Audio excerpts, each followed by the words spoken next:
नमस्कार दोस्तों, स्वागत है आपका एक बार फिर अपने YouTube चैनल एचपीजी के स्टडी 7 में। तो गाइस कैसे हो आप सब लोग? आई होप आप सब अच्छे होंगे, खूब सारे मेहनत करेंगे। तो गाइस आज हम डिस्कस करेंगे जो है हिंदी के इंपॉर्टेंट क्वेश्चन। तो आज 50 नंबर ऑफ क्वेश्चन जो आपके हिंदी से लेके आए हैं। तो आप सभी को पता होगा कि चाहे सीबीटी एग्जाम होगा, चाहे सीईटी, चाहे एचपीएसएससी जो एग्जाम लेगा, उसमें आपको जो है 20 से 25 क्वेश्चन आपको हिंदी को देखने को जो मिल जाएंगे। ठीक है, तो हिंदी एक जो आसान सब्जेक्ट भी है, तो उसको जो है नजरअंदाज नहीं कर सकते, क्योंकि इसमें जो आसान क्वेश्चन आते हैं तो आपके जो स्कोर को बूस्ट करेगा। ठीक है, अगर आप जेबीटी कमीशन किसी भी एग्जाम की तैयारी करो, चाहे टेट की तैयारी करो, तो उसमें जो 30 नंबर क्वेश्चन आता है। और पटवारी में स्पेशल, पटवारी के बच्चे स्पेशल इस वीडियो को देखते हैं, तो पटवारी के और एचआरटीसी कंडक्टर में आपके 20 नंबर के, और पटवारी में जो है आपके 25 नंबर के क्वेश्चन आएंगे। ठीक है, अगर जो प्रीवियस ईयर सिलेबस रहता है तब। तो वर्तमान सिलेबस तो अभी आया नहीं है। तो वीडियो स्टार्ट करते हैं। वीडियो स्टार्ट करने से पहले वीडियो को लाइक कर दे, चैनल को सब्सक्राइब करके अपने दोस्तों के साथ जो शेयर कर दे, और जो टेलीग्राम चैनल को ज्वाइन कर लें। ठीक है, पटवारी वाले बच्चे ज्वाइन कर लें। एचपी पटवारी, उसका लिंक मैं जो डिस्क्रिप्शन बॉक्स में दे दूंगा। और दूसरे जो है दूसरा ग्रुप है एचपी पुलिस 2023, उसको जो 350 लोगों ने ज्वाइन कर लिया, उसमें जाकर आप ज्वाइन कर सकते हो पीडीएफ के लिए। धन्यवाद। तो आइए जो वीडियो स्टार्ट करते हैं। फर्स्ट क्वेश्चन हमारे पास, तो यह घटना मैंने अपनी आंखों से देखी। इसमें बताना आपको कि इसमें कौन सा कारक है। तो आंखों से देखी यानी कि से किस कारक का है? कर्ता कारक, करण कारक, अधिकरण कारक या आपादान कारक? तो जल्दी से इसका आंसर बताएंगे। तो इसका right answer option number B, यानी कि जो आंखों से देखी, यहाँ पे से कुछ और संबंध नहीं लग रहा है, तो इसका सही आंसर ऑप्शन नंबर बी, यानी कि करण इसका सही आंसर होगा। कर्ता ने कर्म को करण से, ठीक है, याद रखेंगे। आंखों से देखी यानी कि करण इसका सही, इसमें करण कारक का प्रयोग हुआ है। ठीक है, नेक्स्ट क्वेश्चन है गाइस हमारे पास जो है, यह घर जाती है, इसमें बताना है आपको कौन सा सर्वनाम है। तो इसमें यह बताना है कि यह घर जाती है, इसमें कौन सा सर्वनाम है? निश्चयवाचक सर्वनाम है, अनिश्चयवाचक सर्वनाम है, पुरुषवाचक सर्वनाम है, ये निजवाचक सर्वनाम है। तो गाइस इसका सही आंसर क्या हो जाएगा? तो इसका राइट आंसर हो जाएगा ऑप्शन नंबर सी, यानी कि पुरुषवाचक सर्वनाम इसका सही आंसर हो जाएगा। ठीक है, यह घर जाती है। नेक्स्ट क्वेश्चन है गाइस हमारे पास जो है, क्वेश्चन नंबर 3 है, उसने मछली पकड़ी में कौन सी क्रिया है? अकर्मक क्रिया है, सकर्मक क्रिया है, द्विकर्मक क्रिया है, ये संयुक्त क्रिया है। उसने मछली पकड़ी, तो आपको इसके ट्रिक मैंने बताई थी कि क्या और किसको करके जो, क्या और किसको जो आंसर दे देगा उसमें जो सकर्मक क्रिया होगी, और क्या और किसको करके जो आंसर नहीं आएगा तो उसमें अकर्मक क्रिया होगी। तो उसने मछली पकड़ी, क्या पकड़ी? मछली पकड़ी, और किसको पकड़ा? मछली को पकड़ा। तो इसका right answer option number B, यानी कि सकर्मक क्रिया इसका सही आंसर हो जाएगा। ठीक है, यानी कि जो है क्रिया पे सारा प्रभाव पड़े तो उसका सही आंसर जो है, क्रिया का जो सारा प्रभाव जो उस कर्म पे पड़े तो उसका सही आंसर क्या हो जाएगा? कर्मक क्रिया इसका सही आंसर हो जाएगा। ठीक है, नेक्स्ट क्वेश्चन है गाइस हमारे पास, कृत्रिम का विलोम शब्द बताना है आपको। तो कृत्रिम का नैसर्गिक होगा, आदर्श होगा, उचित होगा या अनुचित होगा? गाइस मैंने विलोम की एक बहुत बेहतरीन वीडियो बनाई थी आपके लिए, वो चैनल पे अपलोड है, आप उसको जाके जो देख सकते हैं विलोम शब्द। ठीक है, तो मैंने जो उसमें जो 50 क्वेश्चन है इंपॉर्टेंट करवाए थे, तो उसमें भी ये क्वेश्चन मैंने करवाया था कि कृत्रिम का विलोम शब्द जो क्या होगा। तो ये सारे प्रीवियस ईयर एग्जाम के आए हुए क्वेश्चन है, जो कहीं से मैंने टेट से एग्जाम से उठाए हुए हैं, तो किसी न किसी एग्जाम से ये क्वेश्चन आए हुए हैं, तो आगे भी इनकी संभावना जो ज़्यादा आने वाली है। तो इसका सही आंसर क्या हो जाएगा? कृत्रिम का विलोम शब्द क्या है? तो नैसर्गिक इसका सही आंसर हो जाएगा। ये जो टेट में पूछा गया एग्जाम में, टेट के एग्जाम में पूछा गया क्वेश्चन था ये। ठीक है, ये भी टेट का आया हुआ क्वेश्चन है। तो इसमें बताना है आपको, घर के लिए ये पर्यायवाची नहीं है, तो गृह, ग्रह, आलय, ये निलय। तो जल्दी से बताएंगे कि घर के लिए ये पर्यायवाची शब्द नहीं है, कौन सा घर के लिए पर्यायवाची शब्द नहीं है? तो इसमें 3 घर के लिए पर्यायवाची शब्द हैं और एक नहीं है। तो एक नहीं है, उसका आंसर बताना आपको। तो ऑप्शन नंबर वो है ऑप्शन नंबर बी, यानी कि ग्रह है। ये जो आप सभी को पता है कि ग्रह क्या होते हैं हमारे, है ना, तो उसको बोलते हैं। तो ये गृह, आलय और निलय, ये सभी जो है घर के पर्यायवाची शब्द हैं। ठीक है, आई होप आपको क्लियर हो गया होगा। तो 5 का right answer option number B हो जाएगा। नेक्स्ट क्वेश्चन है गाइस हमारे पास जो है, क्वेश्चन नंबर 6 है हमारे पास, सीता गा रही है, इसमें क्रिया का काल बताना है आपको। तात्कालिक भूतकाल क्रिया, या तात्कालिक वर्तमान, या हेतु हेतु हेतुमत भूतकाल, या हेतु हेतुमत वर्तमान? तो इसका सही आंसर क्या हो जाएगा? तो इसका राइट आंसर हो जाएगा कि गीता गा रही है और आगे भी जो इस क्रिया को चल रहा है, तो इसका सही आंसर क्या हो जाएगा? तो इसका सही आंसर हमारे पास ऑप्शन नंबर बी, यानी कि तात्कालिक भूत वर्तमान काल, जो क्रिया अभी कर रही है और आगे भी चल रही है, तो उसको बोलेंगे तात्कालिक वर्तमान क्रिया। ठीक है, याद रखेंगे। नेक्स्ट क्वेश्चन हमारा क्वेश्चन नंबर 7, पतनोन्मुख शब्द में संधि विच्छेद है, तो इसका संधि विच्छेद करना आपको क्या होगा? पतय जमा उन्मुख होगा, पतनोन जमा उन्मुख होगा, ये पतनो जमा मुख होगा, ये पतन जमा उन्मुख होगा? जल्दी से बताएंगे। तो संधि से भी मैंने बहुत अच्छी अच्छी वीडियो डाली थी आपके लिए, तो आप वहाँ से जो संधि की भी अपनी वीडियो जो है पक्की कर सकते हैं। तो उस वीडियो को चैनल पर जरूर देखें। ठीक है, विजिट करें और देखें उनको। तो 7 का right answer option number D, यानी कि पतन जमा उन्मुख इसका सही आंसर हो जाएगा। आइए गाइस नेक्स्ट क्वेश्चन देख लेते हैं। नेक्स्ट क्वेश्चन हमारे पास, अन्वेषण की संधि बतानी है आपको। अन्वेषण की संधि कौन सी ठीक है?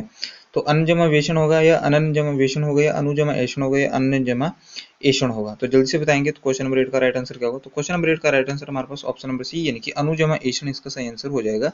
याद रखेंगे इसकी संधि विच्छेद क्या होगा? अनु जमा ऐषण, छोटा ए होगा, बड़ा ए नहीं होगा, कंफ्यूजिंग ए में होती है, ठीक है। तो अनु जमा ऐषण ऑप्शन नंबर सी इसका सही आंसर होगा। बहुत बार एग्जाम में पूछी जाती है ये, ठीक है।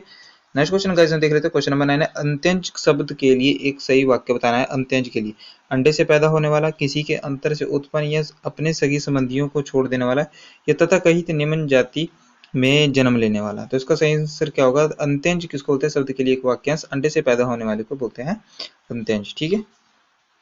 रंगमंच के पर्दे के पीछे का स्थान क्या कहा जाता है? तो रंगमंच के पीछे का जो पर्दा होता है, पर्दे के पीछे का स्थान को क्या कहा जाता है? तो इसका सही आंसर क्या हो जाएगा? पृष्ठभूमि कहते हैं, नेपथ्य कहते हैं, पंच पृष्ठ कहते हैं या मंच कहते हैं। तो ये भी टीजीटी जो है, टीजीटी में पूछा गया था ये हिंदी में, उसमें एग्जाम में आया था ये। तो आप उसको देखेंगे कि क्या इसका रंगमंच के पर्दे के पीछे का स्थान क्या कहा जाता है। तो इसका सही आंसर हो जाएगा ऑप्शन नंबर बी यानी कि नेपथ्य कहा जाता है उसको, ठीक है। नेपथ्य ऑप्शन नंबर बी इसका राइट आंसर हो जाएगा। नेक्स्ट क्वेश्चन हमारे पास, इनमें से किसकी वर्तनी शुद्ध है? तो ये क्वेश्चन जो आपको वो जो है 2015 जो उसमें एग्जाम हुआ था पटवारी का, उससे एक क्वेश्चन उठाया गया है। तो आप देखेंगे इसका आंसर क्या होगा। तो इनमें से किसकी वर्तनी शुद्ध है? गवर्नेंस। गवर्नेंस, गवर्नेंस कैसे लिखा जाता है? गवर्नेंस, तो जल्दी से बताएंगे। तो उसका right answer option number B यानी कि गवर्नेंस ऐसे लिखा जाता है, गवर्नेंस, ठीक है। न के ऊपर स और होता है, ठीक है। ऑप्शन नंबर बी इसका सही आंसर हो जाएगा। नेक्स्ट क्वेश्चन हमारे पास, इंद्र का पर्यायवाची शब्द कौन सा है? पुरंदर, महेश, महिषासुर या देवासुर। गाइस ये सारे पर्यायवाची शब्द मैंने भी करवाए हुए हैं वीडियो पे, तो उस चैनल को भी जाके विजिट करना उनको। तो सारे इंद्र के पर्यायवाची शब्द मैंने उसमें करवाए हुए हैं, सारे प्रीवियस ईयर एग्जाम के क्वेश्चन, ठीक है। 25 में जो है कौन सा है? तो 12 का राइट आंसर क्या होगा? तो 12 का right answer option number A यानी कि पुरंदर को, जो पुरंदर जो है इंद्र को कहा जाते हैं। तो ऑप्शन नंबर ए इसका सही आंसर हो जाएगा, ठीक है। नेक्स्ट क्वेश्चन देख लेते हैं गाइस हमारे पास जो क्वेश्चन नंबर 13 है। उत्कर्ष का विलोम क्या है? तो अतिकर्ष है, अपकर्ष है, अनिकर्ष है या अरुकर्ष है। तो उत्कर्ष का आपको विलोम शब्द बताना है। तो 13 का राइट आंसर क्या होगा? तो ऑप्शन नंबर बी यानी कि उत्कर्ष और अपकर्ष। उत्कर्ष होता है ऊपर उठना और अपकर्ष होता है नीचे गिरना। तो राइट आंसर क्या होगा? ऑप्शन नंबर बी इसका सही आंसर हो जाएगा। क्वेश्चन नंबर 14 हमारे पास, साधु सन्यासियों द्वारा धारण किए जाने वाले वस्त्र को क्या कहते हैं? चिथड़ा या चिमड़ या चीवर या चिनासुमकु। तो ये क्वेश्चन जो है आपके जो एग्जाम में आया हुआ था, जो शास्त्रीय एग्जाम में आया था ये क्वेश्चन, शास्त्रीय टीजी जो एग्जाम था टैट का, उसमें एग्जाम में पूछा गया क्वेश्चन। तो वहां से ये क्वेश्चन मैंने उठाया है। तो इसका राइट आंसर क्या होगा? 14 का right answer option number C यानी कि चीवर कहते हैं। साधु सन्यासियों द्वारा धारण किया गया जाने वाला वस्त्र को क्या कहते हैं? चीवर। तो गाइज हिंदी जो है आप हल्के में मत लें, क्योंकि हिंदी के क्वेश्चन ऐसे आ भी जाते हैं कभी कभार कि जो आपने कभी पढ़े ना हो और कंफ्यूजिंग बहुत ज़्यादा हो जाती है। तो क्वेश्चन नंबर 15 है हमारे पास, जो बूढ़ा ना हो सके उसके क्या कहते हैं? जो बूढ़ा ना हो, अमर कहते हैं, अजर कहते हैं, जर्जर कहते हैं, जवान कहते हैं। तो उसका सही आंसर क्या होगा? तो जो बूढ़ा ना हो सके उसे कहते हैं अजर, ठीक है। याद रखेंगे ऑप्शन नंबर 20 का राइट आंसर होगा अजर, और जो मर ना सके उसे अमर कहते हैं, ठीक है। याद रखेंगे। नेक्स्ट क्वेश्चन गाइस हमारा क्वेश्चन नंबर 16, शुद्ध वाक्य का चयन करना है, आपको बताना है इसमें से कौन सा वाक्य शुद्ध है। तो 8 बजने को 10 मिनट है, या 8 बजने में 10 मिनट है, या 8 बजने से 10 मिनट है, या 8 बजने के लिए 10 मिनट है। तो 8 बजने में अभी 10 मिनट है। तो ऑप्शन नंबर 20 का सही आंसर होगा 8 बजने में 10 मिनट है, ठीक है। नेक्स्ट क्वेश्चन है गाइस हमारे पास, जो अक्कल चकराना जो है मुहावरे का अर्थ बताइए। तो अक्कल चकराना मुहावरे का सही अर्थ बताना, कुछ समझ में ना आना, विचार करना, कठिन कार्य करना, ये सचेत होना। तो जल्दी से बताएंगे। तो अक्कल चकराना मुहावरे का सही अर्थ क्या है? तो 17 का right answer option number A इसका सही आंसर हो जाएगा। ऑप्शन नंबर ए यानी कि कुछ समझ में ना आना इसका सही आंसर हो जाएगा, ठीक है। क्वेश्चन नंबर 18 हमारे पास, पद्धति का जो है संधि विच्छेद होगा, पत्त जमा धृति होगा, या पद्य जमा हति होगा, या पत्त जमा हति होगा, या पत्त जमा हति होगा। तो जल्दी से बताएंगे। तो उसका राइट आंसर 18 का राइट आंसर हमारे पास क्या होगा? ऑप्शन नंबर डी यानी कि पत हलंत होगा इसमें, त और हति। पद्धति का संधि विच्छेद क्या होगा? ऑप्शन नंबर डी इसका सही आंसर हो जाएगा। नेक्स्ट क्वेश्चन हमारे पास क्वेश्चन है 19 है, जो है मन जमा अनुकूल है, जो है मनोनुकूल बनता है। तो इसमें आपको बताना है कि इसमें किस प्रकार की संधि है, व्यंजन संधि है, विसर्ग संधि है, विवृद्धि संधि है, या स्वर संधि है। तो याद रखेंगे जिसमें जो विसर्ग होती है तो सिंपल इसमें जो विसर्ग संधि लगाना है ये तो बिल्कुल आसान होती है, ठीक है। सम जमा रक्षण जो है संरक्षण बनता है। तो व्यंजन संधि बताना है इसमें कौन सी संधि, व्यंजन संधि, विसर्ग संधि है, विवृद्धि संधि है, स्वर संधि है। तो 20 का राइट आंसर क्या होगा? तो 20 का राइट आंसर हमारे पास ऑप्शन नंबर ए यानी कि सम जमा संरक्षण। तो सम और र जो कैसे हैं? तो दोनों जो व्यंजन के जो व्यंजन से बने हुए हैं, तो ये व्यंजन संधि इसका सही आंसर हो जाएगा, ठीक है। क्योंकि म इसमें हलंत है पहले से ही, तो इसमें जो हलंत है तो यानी कि जो इसमें स्वर था वो इसमें से निकल चुका है। तो और म और बचा इसमें, तो र म और जो क्या है व्यंजन है, तो व्यंजन संधि का ये उदाहरण है, ठीक है। नेक्स्ट क्वेश्चन हमारे पास जो सुधि और शुद्धि युग्म का जो सही अर्थ होगा तो बुद्धिमान और याद होगा, ये याद और बुद्धिमान, ये होश और चेतना, ये बुद्धिमान और होश। तो 21 का राइट आंसर जल्दी से बताएंगे। तो 21 का right answer option number B यानी कि याद और। इस शुद्धि का अर्थ क्या होता है, जिसमें ये जो है इस शुद्धि का अर्थ होता है याद, और इस शुद्धि का अर्थ होता है बुद्धिमान होना। ठीक है, याद रखेंगे। शुद्धि और शुद्धि का जो है सही का अर्थ क्या होता है, तो याद और बुद्धिमान। फल फूल शब्द में कौन सा समास है, अविभाव समास है, द्वंद्व समास है, द्विगु समास है, कर्मधारय समास है। जल्दी से आंसर बताएंगे। तो 22 का राइट आंसर क्या होगा, तो 22 का राइट आंसर हमारे पास क्या होगा, फल फूल और। तो जिसमें भी योजक चिन्ह होगा इसका सही आंसर क्या हो जाएगा, तो उसमें द्वंद्व समास हो जाएगा। ऑप्शन नंबर 20 का सही आंसर हो जाएगा। ये मैंने पहले बताया था आपको, जैसे माता और पिता, तो इसमें भी द्वंद्व समास हो जाएगा। ठीक है, तो एग्जाम में पूछा जाता है, बहुत बार एग्जाम में पूछा जाता है क्वेश्चन। नेक्स्ट है हमारे पास क्वेश्चन नंबर 23। जो मुनि श्रेष्ठ शब्द में समास बताना आपको, तो तत्पुरुष है, बहुब्रीहि है, अविभाव है, ये कर्मधारय है। तो 23 का राइट आंसर क्या होगा, तो 23 का राइट आंसर हमारे पास जो मुनियों में श्रेष्ठ यानी कि जो है ये तत्पुरुष समास आता है। ठीक है, कर्ता ने कर्म को कर्ण से। ठीक है, तो ऐसे करके जो तत्पुरुष समास आता है, किस तत्पुरुष समास में आता है ये जो इसमें नहीं पूछा गया है, पर मुनियों में श्रेष्ठ यानी कि आपको जो पहले तो ये पता होना चाहिए कि जो है इसका संधि विच्छेद क्या आता है, उससे पता लग जाता है कि किस समास में जो है ये आएगा। ठीक है, आमरण शब्द में समास होगा तो द्वंद्व समास, अविभाव समास, या तत्पुरुष, या कर्मधारय है। तो आमरण समास में 24 का राइट आंसर क्या होगा, तो 24 का right answer option number B यानी कि अविभाव समास। आवरण में आमरण जो है इसमें कैसे लगा पता कि अविभाव समास है, तो आमरण जो है इसमें प्रत्यय जुड़ा हुआ है। जिसमें भी प्रत्यय जुड़ा होता है उसमें जो है, जिसमें आ प्रत्यय जुड़ा है तो इसमें जो अविभाव समास है। ठीक है, मरण एक वर्ड है और जो आ इसमें लग गया, प्रत्यय लग गया, तो आमरण जो इसका जो पूरा अर्थ चेंज कर दिया, तो उसमें अविभाव समास है, तो याद रखेंगे। ठीक है, नेक्स्ट हमारा पास क्वेश्चन नंबर 25। यशोदा शब्द में जो सही संधि विग्रह होगा तो कैसा कौन सा होगा, यश जमा दा होगा, यश जमा यदा होगा, यशो जमा दा होगा, या यश जमा ओदा होगा। तो 25 का राइट आंसर क्या होगा, तो 25 का right answer option number A यानी कि यशा जमा दा, इसका सही संधि विच्छेद हो जाएगा। ठीक है, संधि विग्रह हो जाएगा। इनमें से कौन सा संज्ञा का भेद है, तो बताना कि संज्ञा के कितने भेद है, तो जातिवाचक, व्यक्तिवाचक, भाववाचक, तो ये संज्ञा के तीनों भेद है, याद रखें। तो इसमें सही आंसर क्या हो जाएगा, तो इसका right answer option number D यानी कि इनमें से सभी ये सारे जो संज्ञा के भेद हैं। ठीक है, क्वेश्चन नंबर 27 हमारे पास जो इनमें से कौन सा एक पुलिंग है, तो हमें बताना है गिलास पुलिंग है, अदालत पुलिंग है, या दोनों पुलिंग है, या ननौदिस। तो 27 का राइट आंसर क्या होगा, तो इसका सही आंसर क्या होगा, ऑप्शन नंबर ए यानी कि गिलास इसका बिल्कुल सही आंसर हो जाएगा। ठीक है, गिलास जो है पुलिंग शब्द है। नेक्स्ट क्वेश्चन हमारे पास जो है इनमें से अल्प विराम कौन सा है, तो इनमें बताना है कि अल्प विराम कौन सा है, वह रोज आता है, यह हाथी है, या धीरे धीरे, या इनमें से कोई नहीं। तो इसका 28 का राइट आंसर क्या होगा, तो 28 का right answer option number A यानी कि इसका सही आंसर क्या हो जाएगा, ऑप्शन नंबर। अल्प विराम किसको बोलते हैं, तो याद रखेंगे इसको बोलते हैं अल्प विराम। ठीक है, नेक्स्ट क्वेश्चन गाइस हमारे पास जो 29। इनमें से किस शब्द में जो चंद्र बिंदु संबंधी अशुद्धियां हैं, तो चंद्र बिंदु जो है बताना आपको किस प्रकार की अशुद्धियां, अंगना होगा, चांद होगा, दांत होगा, या पहुंच होगा। तो 29 का राइट आंसर क्या होगा, तो 29 का right answer option number D होगा यानी कि पहुंच में भी जो है चंद्रमा बिंदु लगता है। ठीक है, याद रखेंगे। नेक्स्ट क्वेश्चन गाइस हमारे पास जो 30। स जो है कौन सा व्यंजन है, अंतस्थ व्यंजन है, उसमें व्यंजन है, स्पर्श व्यंजन है, या संयुक्त व्यंजन है। तो याद रखेंगे 30 का राइट आंसर क्या हो जाएगा, तो 30 का right answer option number B यानी कि श श श ह। याद रखेंगे तीनों स श और ह ये सारे जो ऊष्म व्यंजन है, तो ऑप्शन नंबर 20 का सही आंसर हो जाएगा। ठीक है, नेक्स्ट क्वेश्चन गाइस हमारे पास जो कमजोर का समानार्थक पद बताना आपको कि कमजोर का समानार्थक पद कौन सा होगा, दुर्बल होगा, सबल होगा, कामचोर होगा, या दुबल होगा। तो 31 का राइट आंसर क्या होगा, तो 31 का right answer option number A हो जाएगा, कमजोर यानी कि दुर्बल में व्यक्ति को बोलते हैं। ठीक है, याद रखेंगे। नभ का समानार्थक बताना है आपको, नभ तो नाभि होगा, नामी होगा, धरती होगा, आकाश होगा। तो सबको पता होगा, परिवाची शब्द में भी आता है 32 को, ये तो बच्चे बच्चे को पता होगा। तो ऑप्शन नंबर डी यानी कि आकाश के परिवाची शब्द समानार्थक शब्द होता है नभ। ठीक है, नेक्स्ट क्वेश्चन हमारे पास 33। पेड़ से आम गिरा, इस वाक्य में गिरा जो है किस प्रकार का पद है, कर्तृ पद है, या कर्म पद है, या क्रिया विशेषण है, या क्रिया पद है। तो जल्दी से बताएंगे, तो 33 का राइट आंसर क्या होगा, तो ये कर्तृ पद है। पेड़ से क्या गिरा, आम गिरा। ठीक है, तो इसका सही आंसर क्या हो जाएगा, ऑप्शन नंबर ए यानी कि कर्तृ पद। नेक्स्ट क्वेश्चन गाइस हमारे पास जो टांग अड़ाना, इस मुहावरे का अर्थ है, तो चापलूसी करना, बेकार में दखल देना, या झूठी प्रशंसा करना, या फिर झूठी होना था, झूठी प्रशंसा करना, या बात से पीना। तो टांग अड़ाना जो इस मुहावरे का क्या होता है कि बेकार में जो है किसी काम में जो है दखल देना, जहाँ पे अपना काम भी नहीं होगा वहां पे आप दखल दे रहे हैं तो उसको बोलते हैं। ठीक है, टांग अड़ाना।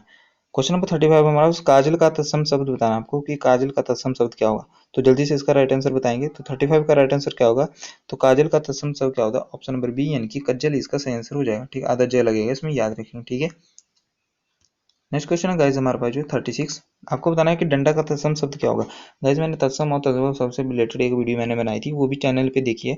उस चैनल से इसी चैनल पे जो आपको प्लेलिस्ट में जाके देखने को मिल जाएगी, तो वहाँ पे जाके जो आप विजिट कर सकते हो और ये सारे क्वेश्चन आपको जो ईजी लगेंगे उस वीडियो को आपको देखने के बाद। ठीक है, तो 36 का राइट आंसर क्या होगा, तो 36 का राइट आंसर हमारा ऑप्शन नंबर सी यानी कि दंड इसका सही आंसर हो जाएगा। ठीक है, याद रखेंगे। नेक्स्ट क्वेश्चन हमारे पास घृणा शब्द का विलोम शब्द बताना है आपको। घृणा का विलोम शब्द क्या होगा, द्वेष होगा, प्रेम होगा, तिरस्कार होगा या दुख होगा। तो 37 का राइट आंसर क्या होगा, तो 37 का राइट आंसर हमारे पास ऑप्शन नंबर बी यानी कि घृणा होता है, किसी से जो है आप हेट करते हो, नफरत करते हो, घृणा कहते हो। ठीक है, उसको बोलते हैं। तो इसका सही आंसर क्या होगा, ऑप्शन नंबर बी यानी कि प्रेम इसका सही आंसर हो जाएगा। ठीक है गाइस, नेक्स्ट क्वेश्चन गाइस हमारे पास 38, दामन पकड़ना इस मुहावरे का सही अर्थ क्या होगा, आश्रय लेना, धोखा देना, कमजोर होना या धक्का खाना। तो इसका सही आंसर क्या होगा, तो दामन पकड़ने का सही अर्थ क्या होगा, मुहावरे का अर्थ क्या होगा, तो आश्रय लेना होगा, धोखा देना होगा या कमजोर होना या धक्का खाना। तो 38 का राइट आंसर क्या हो जाएगा हमारे पास, 38 का राइट आंसर होगा दामन पकड़ना यानी कि किसी का दामन पकड़ना यानी कि किसी का जो है सहारा लेना, आश्रय लेना, इसका सही आंसर हो जाएगा। नेक्स्ट क्वेश्चन गाइस हमारे पास क्वेश्चन नंबर 39, विधवा शब्द का जो अन्य लिंग क्या होगा, विधात्री होगा, विद्वान होगा, विदुर होगा या बेवा होगा। तो जल्दी से बताएंगे कि विधवा शब्द का अन्य लिंग क्या होगा। तो आपको इसका लिंग परिवर्तन बताना है। तो 39 का राइट आंसर क्या होगा, तो ऑप्शन नंबर सी यानी कि विदुर इसका सही आंसर होगा। विधवा किसको बोलते हैं, जिसको जो है ये पति मर चुका है, और विदुर किसको बोलते हैं, जिसकी पत्नी मर चुकी है। तो ऑप्शन नंबर सी इसका सही आंसर हो जाएगा। ठीक है, नेक्स्ट क्वेश्चन गाइस हमारे पास बच्चा शब्द का भाववाचक रूप बताना है आपको। बच्चे का भाववाचक रूप जो है क्या होगा, बच्चाई होगा, बचपन होगा, बच्चे होगा या बच्चों होगा। तो बच्चे का सही आंसर का भाववाचक रूप बताना है। तो ऑप्शन नंबर बी यानी कि बचपन इसका सही आंसर हो जाएगा। ऑप्शन नंबर बी याद रखेंगे। ठीक है, भाववाचक संख्या से बहुत बार क्वेश्चन आपसे पूछे जाते हैं, तो याद रखेंगे भाववाचक संख्या को आप जो है थोड़ा सा अपने पेपर से जाने से पहले जो पढ़ लें उसको, क्योंकि भाववाचक संख्या से मैंने जहां भी तक भी देखा कि 70% क्वेश्चन आपको भाववाचक संख्या से ही आते हैं, कि उसको भाववाचक संख्या के रूप में चेंज करें, कि इसको ऐसा करें। तो भाववाचक संख्या को थोड़ा सा जो है आप पढ़ के चले जाएं। और सर्वनाम विशेषण को, विशेषण में आपको क्रिया विशेषण से ज्यादा क्वेश्चन पूछे जाते हैं। क्रिया विशेषण से हो गया, प्रयोग विशेषण हो गया, ये सारे क्वेश्चन आपसे पूछे जाते हैं। तो आपके मैंने अगर आपको ये पीडीएफ वीडियो चाहिए इसके बारे में एक, तो मैं आपके लिए वीडियो बना दूंगा, प्रविशेषण किसे बोलते हैं। वैसे मैंने बताया था किसी प्रीवियस वीडियो में कि विशेषण किसे कहते हैं और जो प्रविशेषण किसे कहते हैं। ठीक है, तो याद रखेंगे क्रिया विशेषण वही होता है जो विशेषण की विशेषता, प्रविशेषण किसे कहते हैं, प्रविशेषण उसे कहते हैं जो विशेषण की जो है विशेषता बता दे, तो उसको प्रविशेषण कहते हैं। ठीक है, याद रखेंगे सारे। अगर आपको इसमें कन्फ्यूजिंग है तो मैं आपको ये अगली वीडियो में जो है आपके लिए क्लियर कर दूंगा, तो कमेंट सेक्शन में जरूर बताएं। तो 41 क्वेश्चन हमारे पास जो गुड़ खाए गुलगुलों से परहेज का सही अर्थ बताना है। तो गुड़ खाए गुलगुलों से परहेज का सही अर्थ, तो जो मिल जाए वही काफी है, या वस्तु ना मिलने पर उसमें दोष निकालना, या ढोंग रचाना, या कंजूस होना। तो सही 41 का राइट आंसर क्या होगा, तो 41 का right answer option number C यानी कि ढोंग रचाना इसका सही आंसर होगा। गुड़ खाए गुलगुलों से परहेज करना। ठीक है, ढोंग रचाना इसका सही आंसर हो जाएगा। नेक्स्ट क्वेश्चन हमारा 42 हमारे पास जो उल्टे बांस बरेली का सही अर्थ बताना है। तो विपरीत कार्य करना, ये पूर्ण रूप से आजाद होना, या बेमेल एकीकरण, या जबरदस्ती गले पड़ना। 42 का right answer option number A होना कि विपरीत कार्य करना इसका सही आंसर हो जाएगा। ठीक है, नेक्स्ट क्वेश्चन है गाइस हमारे पास 43 यानी कि निम्नलिखित वाक्यांश में रेखांकित शब्द के परिवाची शब्द का चयन करना है। तो आपको बताना है कि रेखांकित शब्द यानी रेखांकित शब्द इसमें क्या है, कौवा। तो कौवा कहाँ कर रहा है, तो कौवा का आपको परिवाची शब्द बताना है कि कौवा का वयस होगा, वारण होगा, मराल होगा, वायश होगा। तो जो मैंने परिवाची शब्द की वीडियो डाली थी तो उसमें मैंने एक कौवे का परिवाची शब्द आपको करवाए थे। तो जिसने तो देखी होगी वो तो ठीक कर देगा, जिसने नहीं देखी तो अभी भी टाइम है, आपको उस वीडियो को जाके देख लें। तो कौवा का इसका सही आंसर क्या होगा, 43 का ऑप्शन नंबर डी इसका सही आंसर हो जाएगा। कौवा को क्या कहते हैं, वायस कहते हैं, इसका राइट आंसर हो जाएगा। 44 हमारे पास जो है मीठा अमरूद में जो है मीठा विशेषण किस कोटि का विशेषण है। तो गाइज ये आ गया यहाँ पे विशेषण का जो क्वेश्चन। तो मैंने हर टाइप के क्वेश्चन आपके लिए जो कंप्लीट करने की कोशिश की है, तो जिससे आपको एग्जाम में जो है हेल्प मिल सके। तो मीठा अमरूद में मीठा अमरूद जो है किस कोटि का विशेषण है। तो 44 का राइट आंसर आपको बताना है। तो याद रखेंगे कि इसमें जो अमरूद क्या है, अमरूद जो है आपको पता है कि जो है अमरूद क्या है, एक जो है संज्ञा है। तो उसकी विशेषता बता रहा है, तो मीठा, मीठा कैसा है, अमरूद कैसा है, मीठा है। तो कैसा बता रहा है, तो ये इसके बारे में गुण बता रहा है। तो याद रखेंगे जो है गुणवाचक विशेषण है। ठीक है, वो व्यक्तिवाचक नहीं होगा, संख्यावाचक नहीं होगा, परिमाण नहीं होगा। इसमें परिमाण में क्या आती है, द्रव्यवाचक संज्ञा आती है, संख्यावाचक में जो है संख्या आती है, और व्यक्तिवाचक संज्ञा आपको सभी को पता है जिसमें मैं, तुम और किसका प्रयोग होता है। ठीक है, तो ये गुण बता रहा है इसका कि अमरूद कैसा है, तो गुणवाचक है। तो याद रखेंगे विशेषण से क्वेश्चन आपको जरूर बनेगा, तो विशेषण आपको जो है पक्का करके ही जाना है, ठीक है। 45 क्वेश्चन हमारे पास जो कुत्ता भौंक रहा है, इस वाक्य का सामान्य बहुवचन बताना है। कुत्ता भौंक रहा है तो इसका सामान्य बहुवचन बताएं। तो कुत्ता भौंक रहे हैं, या कुत्ते भौंक रहे हैं, या कुत्ते भौंक रहा है, या कुत्ता भूंक रहा है। तो जल्दी से बताएंगे तो इसका 45 का राइट आंसर क्या होगा। तो आपको इसमें जो है क्या क्वेश्चन आ गया, तो 45 का क्वेश्चन हमारे पास जो है इसमें बहुवचन का क्वेश्चन है ये, ठीक है। तो बहुवचन बनाना, तो 45 का राइट आंसर क्या होगा कि कुत्ते भौंक रहे हैं। तो ऑप्शन नंबर बी इसका सही आंसर होगा। कुत्ते जो है, कुत्ता भौंक रहा है ये नहीं होगा, कुत्ते होगा, ठीक है। कुत्ते भौंक रहे हैं, ठीक है। नेक्स्ट क्वेश्चन हमारे पास जो इसमें बताना है 46 हमारे पास क्या है, तो इसमें बताना आपको कि वर्तनी शुद्ध कौन सी है, ठीक है। तो हिमालय में सुजोवल का आपको बताना कि शुभ जोवल यानी कि ऋण किसके आकृष्ट नहीं करते। तो हिमालय, इसका आपको संधि सही वर्तनी बतानी है कि कैसे लिखा जाता है। तो 46 का राइट आंसर क्या होगा। तो ये क्वेश्चन जो है कहाँ से लिया गया है, तो ये टीजीटी एग्जाम में पूछा गया था, वहां से आपके लिए एग्जाम में लिया गया। तो 46 का right answer option number C इसका सही आंसर हो जाएगा। शुभ्रो ज्वल ऐसे लिखा जाता है, ठीक है, शुभ्रो ज्वल। तो आपको पता ही होगा उज्ज्वल भी आपसे बहुत बार पूछा जाता है, उज्ज्वल भी ऐसे लिखा जाता है, ठीक है, आधा जय जय होता है उज्ज्वल में भी। नेक्स्ट क्वेश्चन है गाइस हमारे पास जो फिर से जो यही है वर्तनी का क्वेश्चन है। तो सभी भारतीय गीता का महात्म्य से परिचित हैं। तो आपको महात्म्य बताना कि कैसे लिखा जाता है। तो 47 का राइट आंसर क्या होगा। तो 47 जो ऑप्शन ए यानी कि महात्म्य, ठीक है, ऐसे लिखा जाता है। 47 का ए आंसर हो जाएगा।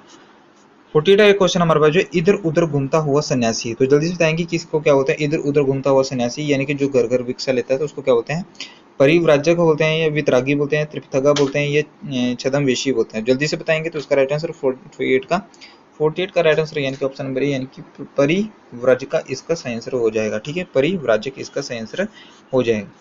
49 हमारे पास जो है दैहिक दैविक एवं भौतिक ताप, जो इसमें बताना है आपको क्या है ये। तो वाक्य खंड में के लिए नीचे दिए गए विकल्पों का एक शब्द बताना है कि दैहिक दैविक और भौतिक ताप के लिए एक शब्द बताना है। तापी होगा, त्रिताप होगा, प्रतापी होगा, या संताप होगा। तो 49 का राइट आंसर ऑप्शन नंबर यानी कि त्रिताप जो है ये इसका सही आंसर हो जाएगा, ठीक है, त्रिताप, दैहिक दैविक और भौतिक ताप। तो आज का लास्ट क्वेश्चन है गाइस हमारे पास जो नीचे लिखे गए वाक्य के लिए सही लोकोक्ति का चयन करना है। तो घर में नहीं दाने, बीवी चली भुनाने। तो जल्दी से बताएं कि घर में नहीं दाने और बीवी चली भुनाने।